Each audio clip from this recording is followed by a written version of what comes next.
Hello all. Well, interesting. Terrible weekend so far here in the U.S. 9 people shot in a mass shooting in Texas.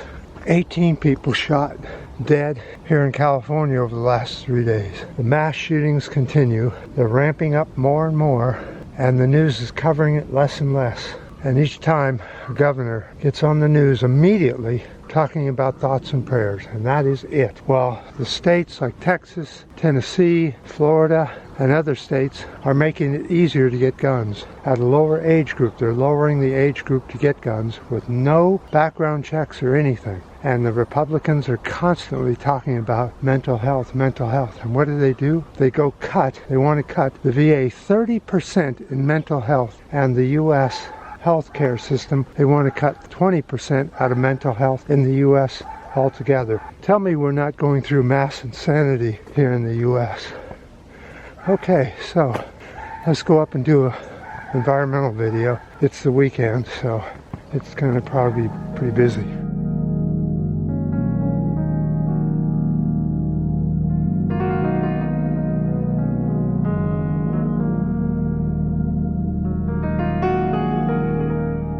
Okay, a bit of a dog problem. Person has a mean, vicious dog, and they're out walking it and wants to come and attack you. These people, insanity. The U.S. EPA report on neonicotinoids proves the U.S. has a 5-alarm fire on its hands. The EPA must ban these pesticides to stop the extinction of bees, butterflies, and plants. A new EPA assessment warns that 3 of the most commonly used neonicotinoids, insecticides, threaten contaminated existence of more than 200 endangered plants and animal species. The EPA has to use the authority it has to take fast action to ban these pesticides. 160 plants reliant on insects to pollinate them are in serious trouble. Species that are at risk of extinction include the whooping crane, this is just a small list, the Indiana bat, the Plymouth red-belly turtle, the prairie chicken, bumblebees, and many butterflies. The U.S. EPA should be ashamed that it still has yet to ban these life-threatening pesticides. You know, many other countries around the world have banned neonicotinoids altogether. We're still using them.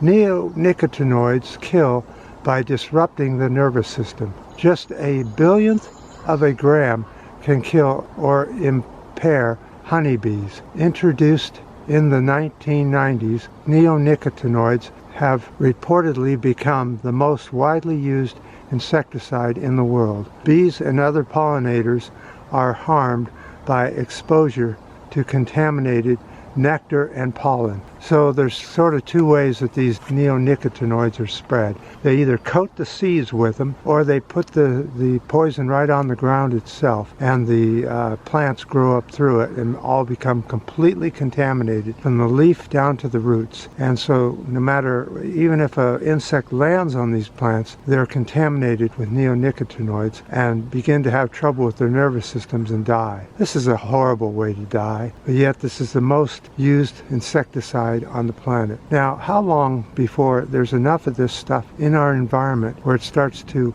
infect fetal tissue of humans and other animals? We have to think these things through before we can okay them. Why are these politicians allowing this? Why did Trump allow this contaminant to go on when the EPA tried to ban it back when he was in office? But he said, no, we need these pesticides. Well, now we're going to suffer through them. Thanks a lot, politicians, and the people who put these scum politicians into office. Now, another problem around the world is up in Canada.